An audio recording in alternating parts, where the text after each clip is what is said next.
Hey guys, today we talk about how can you enable uh, this sign or know how you can do that on your meetup. So you just follow this ways, then it's going to work with you. So all you have to do, so you just go down here, you click here on me down here, you just click here on me. It's going to take you to this list. It's going to show for you like this. Then all you have to do, you just click here on general here. When you just click here on general, it's going to take you to next step here.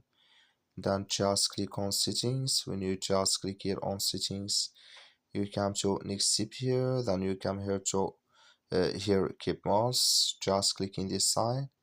Then like you see this color for us, that's mean here keep mouse enable with us now. So that's all you have to do. I wish know you agree. That's all. Thank you for watching. Don't forget to support us by liking and subscribe.